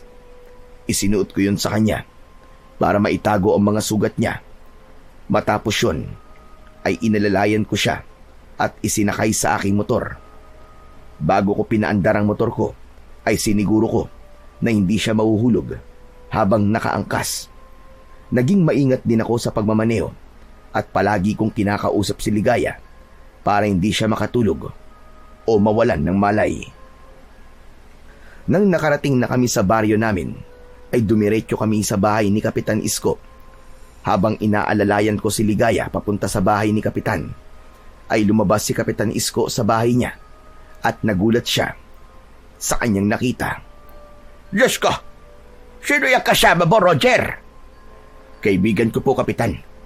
Sugatan po siya. Ipapagamot ko po siya sa inyo. Halika, halika! Pumasok kayo sa loob at ihahanda ko lang ang mga gamit ko. Pagpasok sa loob ng bahay ni Kapitan Isko, ay inihiga ko si Ligaya sa mahabang upuan na gawa sa kawayan. Mabilis na inilabas ni Kapitan ang mga gamit niya sa panggagamot. Nang simulan na ni Kapitan Isko ang paglilinis at panggagamot sa mga sugat ni Ligaya, ay nanood lang ako. Patindi ng patindi ang kaba kong nararamdaman. Hindi nagtagal ay natapos na si Kapitan at nakatulog na si Ligaya. Pero kahit tulog siya, ay bakas pa rin sa mukha niya ang takot at hirap na kanyang pinagdaanan. Ilang beses ko nang nakita ang mga ganyang sugat, Roger. Malinaw na aswang ang may gawa niyan sa kanya. Marahil ay nagawa lamang niyang makaligtas. Yan nga din po ang naisip ko, Kapitan. Mabuti na lang at pinuntahan ko siya sa bahay niya dahil kung hindi, ay baka wala na siya ngayon. Pero Kapitan, sa tingin niyo ba, ay konektado ito dun sa natagpo ang bangkay ng babae sa kabilang baryo? Hindi kaya may mga aswang ang tinatarget ang magagandang babae? May posibilidad na tama ang sinabi mo, Roger. Kaya dapat na mas pag-ingatin natin ang mga tao dito sa ating baryo. Kapitan, pwede bang humingi ako sa iyo ng pabor? Ano yun, Roger? Sabihin mo. At kung kaya ko ibibigay ko sa iyo. Pwede ho bang dito muna sa bahay niyo si Ligaya? Mas ligtas po siya rito. Kapag po nagising siya ay sabihin niyo na sinabi ko na dito na muna siya habang hindi pa natin nare-resolba ang pagsalakay na ito ng mga aswang. Walang problema. Ako na muna ang bahala sa kanya. Pero Roger, tanong lang, sino ba talaga ang babae yan? At parang napakalaki ng pag-aalala mo sa kanya. Kaibigan mo lang ba talaga siya? Umiral na naman ang pagiging tsismoso nyo, Kapitan eh. Basta, mahalaga po sa akin si Ligaya at gagawin ko ang lahat para protektahan siya. Sa sinabi mo, ay mukhang alam ko na ang kasagutan. O sige, ako nang bahala sa kanya. Isa pa, mas maganda na nandito siya dahil kailangan pang magamot ang mga sugat niya. Labis akong nagpasalamat kay Kapitan Isko dahil sa tulong na ibinigay niya sa amin ni Ligaya. Sa mga nakalipas na araw, ay nanatili si Ligaya sa bahay ni Kapitan at araw-araw ko siyang pinupuntahan doon para kumustahin ang kanyang kalagayan. May mga pagkakataon na tinutulungan kami ni Ernie sa paggamot sa mga sugat ni Ligaya. Kapag tinatanong ko si Ligaya sa kung anong nangyari sa kanya, ay hindi siya nagsasalita. Nirespeto ko naman ang pananahimik niya at umasa ako na isang araw ay sasabihin niya na sa akin ang lahat. Importante kasi na malaman ko ang katotohanan para malaman ko kung ano ang susunod kong gagawin. Hanggang isang umaga, habang nag-aalmusal ako, ay humahangos na dumating si Kapitan Isko. Hindi na siya kumatok sa pinto at diretso na siyang pumasok sa bahay ko. Kinabahan ako kahit wala pa siyang sinasabi. O Kapitan, ano nangyari? Bakit parang aligaga kayo? Kahit ikaw, Roger, ay magiging aligaga sa sasabihin ko sa'yo. Si Ligaya, wala na siya sa bahay ko. Ano? Paano pong wala na? Sandali, huwag niyo sabihin na namatay na siya. Hindi. Pag-ising ko ay wala na siya sa bahay ko. Umalis siya nang hindi nagpapaalam sa akin at hindi ko rin alam kung nasa na siya. Pero kagabi ay para bang nagbibigay na siya sa akin ng senyales na plano talaga niyang umalis. Bakit, Kapitan? Ano bang sabi niya kagabi? At sabi niya ay di pwedeng nasa baryong ito siya dahil paniguradong magaganib ang baryo natin. Susundan daw siya na mga nananakit sa kanya. Tinanong ko kung sino ang nananakit sa kanya. Pero hindi naman niya sinabi sa akin. Aalis lang po ako, Kapitan. Hahanapin ko po si Ligaya. Nagmamadali akong umalis sa bahay gamit ang aking motor. Una akong pumunta sa bar pero wala roon si Ligaya. Sunod ay sa apartment niya pero maging doon ay wala rin siya. Doon na ako unti-unting nawalan ng pag-asa dahil ang 2 lugar lang na yon ang alam kong pwedeng puntahan ni Ligaya. Kaya bigo akong bumalik sa aming baryo. Pagdating ko sa bahay ay naroon si Ernie na mukhang kanina pa naghihintay sa akin. Pare, sinabi na sa akin ni Kapitan na nangyari. Ano, kumusta? Nahanap mo ba si Ligaya? Hindi, pare. Pinuntahan ko siya sa bar at sa apartment niya pero wala siya roon. Saan naman kaya siya pumunta? Ewan ko, pare. Pero hindi ako titigil hanggat hindi ko siya nahanap. Sigurado ko na aswang talaga nanakit sa kanya. At kaya umalis siya ay dahil ayaw niyang madamay ang baryo natin sa ginagawa sa kanya ng mga aswang. Kung ganun, pare, ang kailangan mong gawin ay alamin mo kung nasaan ang pinagtataguan ng mga aswang na yun. Ganun na nga, Ernie. May plano na ako. Pero hindi ako sigurado kung magiging epektibo ba yun para malaman ko kung nasan si Ligaya. Hindi lang kasi yun ang kailangan kong gawin. Kailangan ko rin patayin ng mga aswang na nananakit kay Ligaya para matapos na ang paghihirap niya. Grabe, pare. Mukhang mahal mo na nga talaga si Ligaya. Talagang handa ka makipagbakbaka na naman sa mga aswang para lang sa kanya eh. Pero hindi kita masisisi. Ganyan talaga kapag in love. Gagawin mo ang lahat para sa taong mahal mo. Basta pare, tandaan mo nandito lang ako, pare. Kung kailangan mo ng backup, magsabi ka lang sa akin. Sa totoo lang, pare, hindi ko rin alam kung bakit ako nagkaganito sa isang babae. Pero tama ka. Mahal ko na nga si Ligaya. At wala akong ibang gustong mangyari kundi ang masiguro ko ang kanyang kaligtasan. Kahit matagal na akong nakikipaglaban sa mga aswang, ay hindi pa rin nawala ang kaba ko sa laban na maaari kong kaharapin. Wala kasi akong ideya kung anong klaseng mga aswang ang kailangan kong labanan. Pero nangako pa rin ako sa sarili ko na gagawin ko ang lahat para matapos na ang pinagdadaanang hirap ni Ligaya sa kamay ng mga aswang. Maghapon akong hindi mapakali dahil sa pag-iisip kung nasaan na si Ligaya at kung ano na ang nangyayari sa kanya. Pagsapit ng gabi, matapos kong maghapunan, ay umalis ako ng bahay at dumiretso ko sa bar kung saan nagtatrabaho si Ligaya. Dala ko ang aking 2 balaraw na ginagamit ko kapag nakikipaglaban ako noon sa mga aswang. Wala kasi akong ideya sa maaaring mangyari, kaya naghanda na ako. Hindi na ako pumasok sa mismong bar. Nagpunta ako sa likod ng bar at nagtago ako sa madilim na bahagi roon.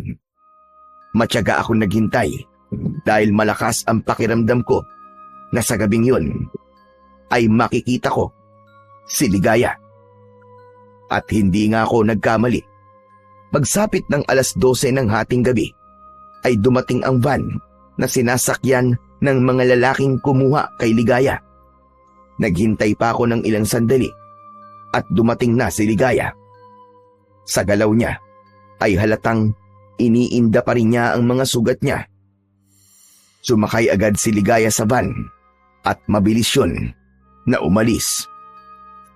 Walang pagdadalawang isip na sumakay ako sa aking motor. Sinundan ko ang van. Hindi na ako papayag na hindi ko malalaman kung saan dinadala ng mga lalaking yun si Ligaya. Hindi ako masyadong lumapit sa van at pinanatili ko ang aking distansya para hindi sila makahalata na may sumusunod sa kanila. Halos 1 oras kong sinundan ang van bago yun pumasok sa isang baku-bakong daan. Ipinarada ko ang aking motor dahil alam ko na kung susunod pa ako sa kanila na sakay nun ay malalaman na nila ang ginagawa ko. Naglakad ako sa kadiliman at napansin ko na puro talahiban ang nasa magkabilaang panig ng daan. Mula sa hindi kalayuan ay natanaw kong huminto na ang van sa harapan ng isang lumang abandonadong gusali. Nagtago ako sa talahiban at mula roon ay nakita kong pumasok si Ligaya at ang mga lalaki sa naturang gusali. "Huwag kang mag-alala, Ligaya. Hindi ako papayag na hindi matatapos ngayong gabi ang paghihirap mo." Hindi nagtagal ay nagsimula na akong kumilos. Inilabas ko na ang aking 2 balaraw na palagi kong ginagamit sa pakikipaglaban sa mga aswang. Tahimik akong naglakad papunta sa abandonadong gusali. Nang makapasok ako roon, ay agad kong naramdaman ang presensya ng mga aswang sa paligid. Amoy na amoy ko ang halimuyak nila. May nakita akong hagdan papunta sa pangalawang palapag. Paakyat na sana ako roon nang may 2 lalaki ang sumalubong sa akin. Sa isang kisap mata ay nag-anyong aswang ang mga yon. Sumugod sila sa akin pero handa ako. Malakas kong sinipa sa tiyan ng isa habang ang isa naman ay sabay kong sinaksak ng mga balaraw sa kanyang mga mata. Umalingaw-ngaw ang sigaw ng aswang. Hinugot ko kagad ang mga balaraw at nilaslas ko ang leeg ng aswang hanggang sa mapugutan yun ng ulo. Ang isang aswang naman ay nakipagtitigan sa akin na para bang tinatansya niya kung kaya ba niya ako. "O ano? Bakit di ka sumugod? Natatakot ka ba, Bangaw? Nasaan na si Ligaya? Sabihin mo!" Imbis na sagutin ako, ay muling sumugod ang aswang. Sinunggaban niya ako, pero mabilis akong umiwas. Nawalan siya ng balanse at nagpagulong-gulong siya sa may hagdan. Nang bumagsak siya sa ibaba, ay balina ang leg niya at wala ng buhay. Tuluyan na akong umakyat sa ikalawang palapag, pero sinalubong ako roon ng mas marami pang mga aswang. Tumalon kagad ang isang aswang papunta sa akin. Umikot ako pakaliwa at sinaksak ko siya sa tagiliran, sabay sipa ng malakas sa kanyang muka. Dalawang aswang naman ang sabay na sumugod sa akin. Ang isa ay tumalon, habang ang isa naman ay gumapang ng mabilis sa sahig. Umatras ako ng kaunti para makabuelo at para makakuha ng tamang pwesto. Sinipa ko sa muka ang gumagapang na aswang, habang ang isa ay sinalubong ko ng saksak sa leeg at sa sentido. Biglang may humila sa likod ko at malakas kong ibinalibag sa sahig. Matapos yun ay kinalmot ako ng aswang na tumama sa aking braso. Pero hindi ako nawalan ng pag-asa at malakas ko siyang sinipa sa dibdib, pagkatapos ay sa kanyang muka. Mabilis akong tumayo at kahit nasugatan ako ay mas lalo pa akong tumapang. Naging sunod-sunod na naman ang pag-atake sa akin ng mga aswang, pero wala silang naging laban sa aking lahat. Lahat ng sumubok na patayin ako ay hindi sinanto ng aking mga balaraw. Pakiramdam ko ay hindi ako nakakaramdam ng pagod ng mga sandaling yon, dahil ang tanging nasa isip ko ay ang mailigtas ang pinakamamahal ko na si Ligaya. Hanggang sa nagawa ko ng patumbahin ang lahat ng aswang, habol ko ang aking paghinga. Luminga ako sa paligid. May isang malakas na presensya ng aswang ako na nararamdaman, kaya hindi ako nagpakampante. Ligaya! Ligaya, nasan ka? Ligaya, sumagot ka! Si Roger ito! Mula sa ikatlong palapag ay narinig ko ang nanghihinang pag-ungol ni Ligaya. Agad akong nagtungo roon at nakita ko nga si Ligaya sa isang silid. Nakahandusay siya at nanghihina. Wala siyang saplot sa kanyang katawan. Sinamsam ko ang mga damit niya at saka ko siya binihisan. Binuhat ko si Ligaya palabas ng gusaling yon at isinakay ko siya sa aking motor. Inuwi ko si Ligaya sa bahay ko at saka ko ipinatawag si Kapitan Isko para muling gamutin ang mga bagong sugat ni Ligaya. Matapos siyang gamutin ni Kapitan, ay naaawa ko siyang pinagmasdan. Ano ba nangyari? Bakit sugatan na naman si Ligaya? Tama po ang hinala natin, Kapitan. Mga aswang nga ang may gawa niyan sa kanya. Ang hindi ko lang alam ay kung bakit kahit ilang beses na siya sumasama sa mga aswang na yun, ay hindi pa rin siya pinapatay. Sigurado na rin ako na ang grupo ng mga aswang na yun ang pumatay doon sa babaeng natagpuan sa kabilang baryo. Kung ganon, ay nakipaglaban ka sa mga aswang. Tama ba ako, Roger? Ganun na nga po, Kapitan. Marami po akong napatay sa grupo nila. Pero ramdam ko na may isa pang natitira. At yun ay ang kanilang pinuno. Hayaan mo. Kapag nagising na si Ligaya, ay saka na lang natin malalaman ang mga kasagutan. O paano, aalis na ako. Kapag may kailangan ka, ay tawagin mo kagad ako. Sige po, Kapitan. Maraming salamat po. Nang nakaalis na si Kapitan Isko, ay inilipat ko si Ligaya sa papag para mas maging komportable ang kanyang pagpapahinga. Habang ako naman ay magdamag siyang binantayan hanggang sa hindi ko na kinaya ang sobrang antok at nakatulog na ako sa sahig. Nang magising ako kinabukasan, ay tulog pa rin si Ligaya. Umupo ako sa gilid ng kama at pinagmasdan ko ang maganda niyang muka. Nakahinga ako ng maluwag. Nang sa wakas, ay nagising na rin si Ligaya. Gulat na gulat siya nang nakita niya ako. Roger, ikaw na naman. Nasaan ako? Ligaya, nandito ka sa bahay ko. Huwag kang mag-alala. Ligtas ka na. Pinatay ko na ang mga aswang na kumukuha sa'yo. Hindi. Imposible yun. Paano mo silang nagawang patayin? Ligaya, isa akong manunugis na mga aswang sa baryong ito. May kaalaman ako pagdating sa pakikipaglaban sa mga aswang. Sinundan kita doon sa lumang gusali at doon ko nakaharap ang mga aswang. Pero sigurado ko na buhay pa ang kanilang pinuno. Si Sandro! Buhay pa si Sandro! Diyos ko! Roger, kailangan ko nang umalis dito. Sigurado ko na sa ngayon ay galit na siya. Dahil sa ginawa mo. Ayoko madamay ka pa rito. Maging ang baryo na to. Roger, hindi mo alam kung gaano kalupit si Sandro. Wala siyang awa. Huminahon ka, Ligaya. Damay na talaga ako rito.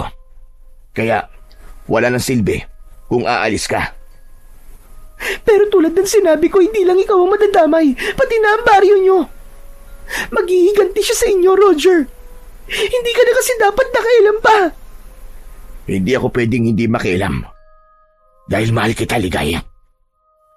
Parehas kaming natigilan ni Ligaya sa hindi inaasahang pag-amin na ginawa ko. Maging ako ay nagulat dahil kusang lumabas sa bibig ko ang mga salitang yun.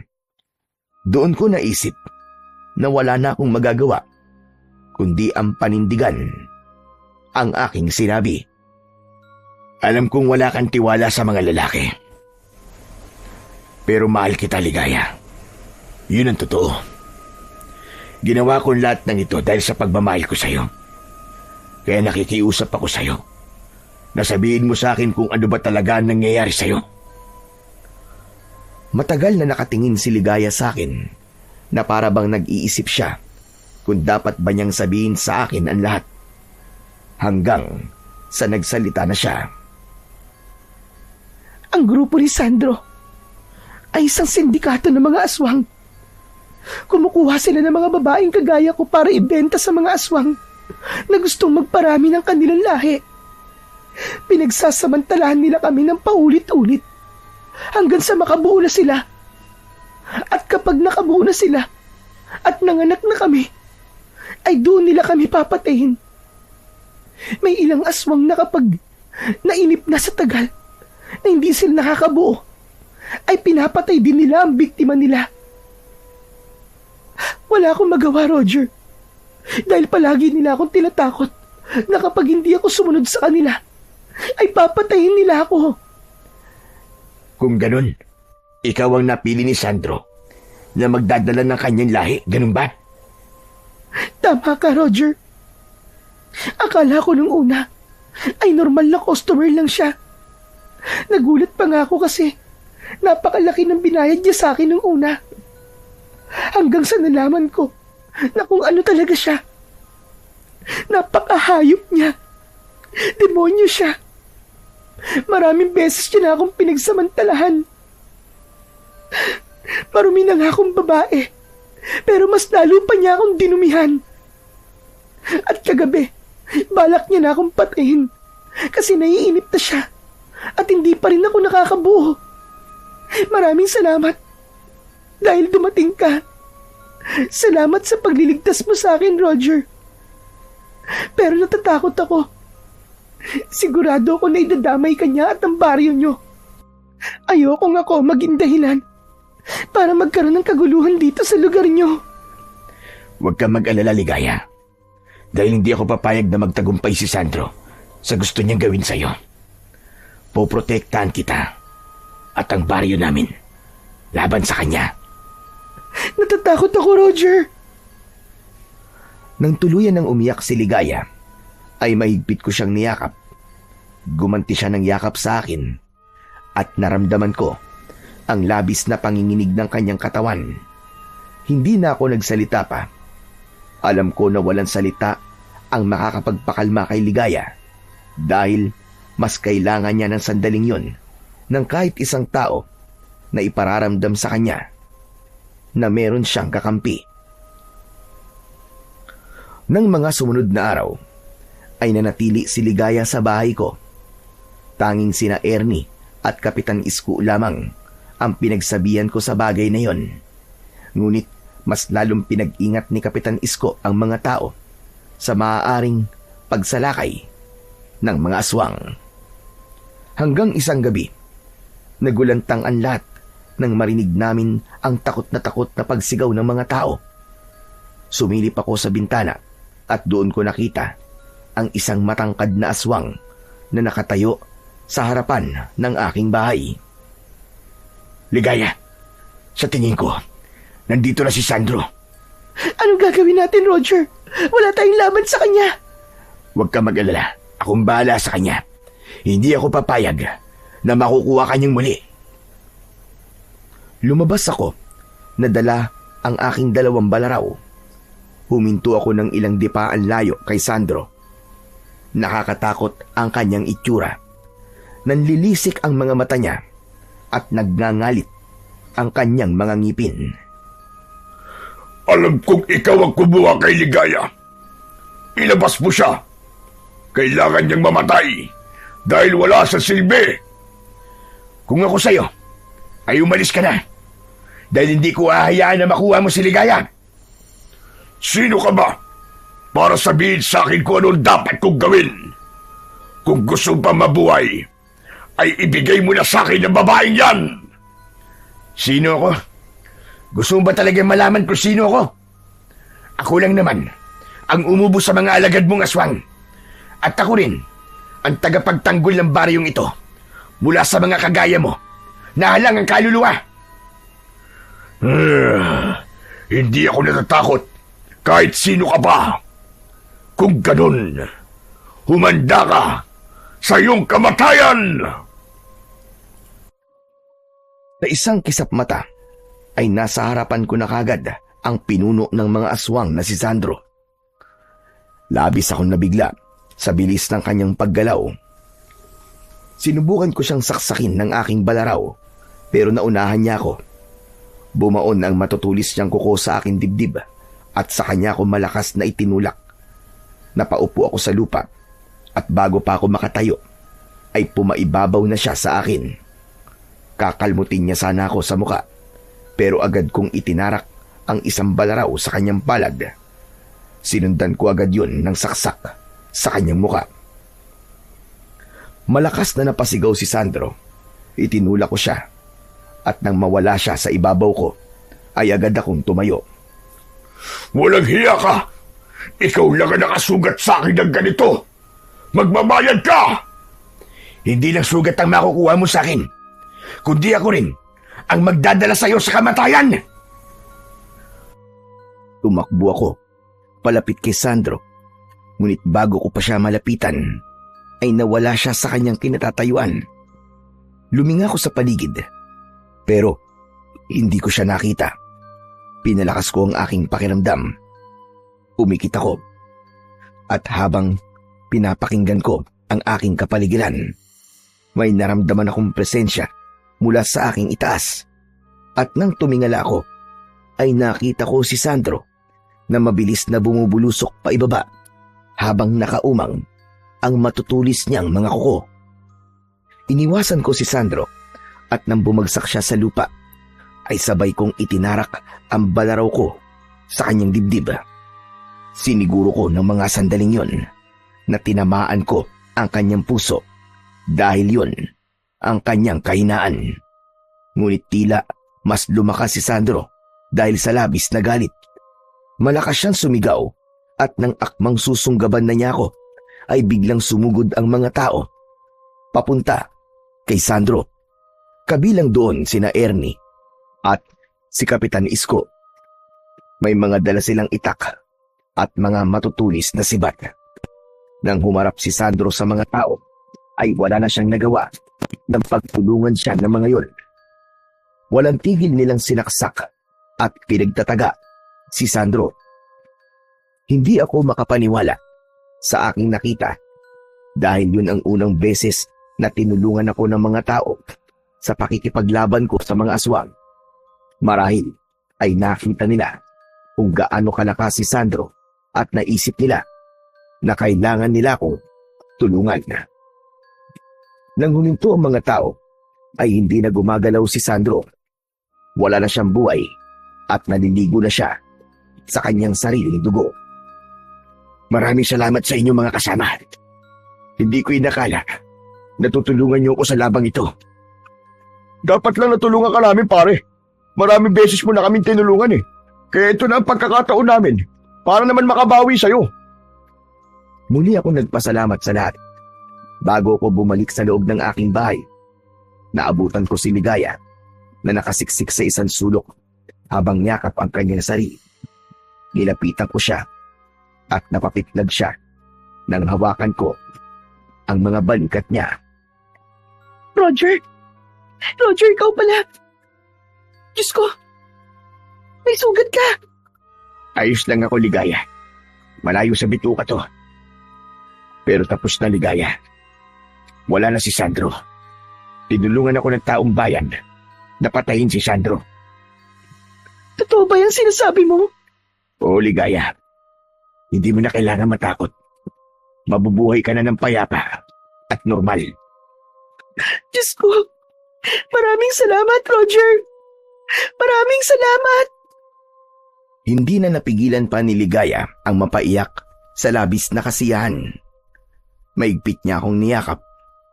Napakasaya ko para kay Ligaya dahil sigurado ko na simula sa gabing yun ay wala na siyang mga aswang na dapat pang katakutan.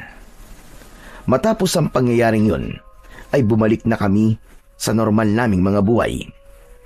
Si Ligaya naman ay kampante nang bumalik sa kanyang apartment. Paminsan-minsan ay nagkikita pa rin kami at naramdaman ko na mas lumalim ang aming ugnayan. Isang umaga, nagtungo ako sa grocery store para mamili. Nagulat ako dahil nasa cashier si Ligaya. Manghang-mangha ko kasi yun ang unang beses na nakita ko siyang manipis lang ang makeup at nakasuot ng blusa. O ano? Nagulat ka, no? Dito na ako nagtatrabaho ngayon, Roger. Umalis na ako sa bar. Mas maliit nga ang kita rito, pero mas okay na ito. Dahil hindi ko na kailangan ibenta pa ang katawan ko. Masaya ako para sa'yo, Ligaya. Magbabagong buhay na ako, Roger. Ayokong sayangin ang tulong na ibinigay nyo at ng baryo nyo para iligtas ang buhay ko. Maraming salamat sa'yo, Roger. Kasi ikaw ang nagparamdam sa akin na importante pa rin ako sa kabila ng pagkatao ko. Matamis akong ngumiti at napagtanto ko na doon na tuluyang natapos ang isang mabigat na kabanata sa buhay ni Ligaya. Nagkaroon na rin ako ng lakas ng loob para ligawan siya at makalipas ang ilang buwan ay sinagot na niya ako. 1 taon pa ang lumipas bago kami nagpakasal. Ngayon ay magkasama na kami sa iisang bahay ng payapa at masaya. Hindi ko na inisip ang nakaraan niya. Wala akong pakialam doon. Basta't mahal ko siya, maging sino pa siya. At ang mahalaga ay ang hinaharap na bubuin naming dalawa na malayo sa dilim na minsan nang bumalot sa aming buhay. At nangako ko sa aking sarili at sa Panginoong Diyos na habang ako ay nabubuhay ay patuloy kong poprotektahan at mamahalin ang aking pinakamamahal na si Ligaya.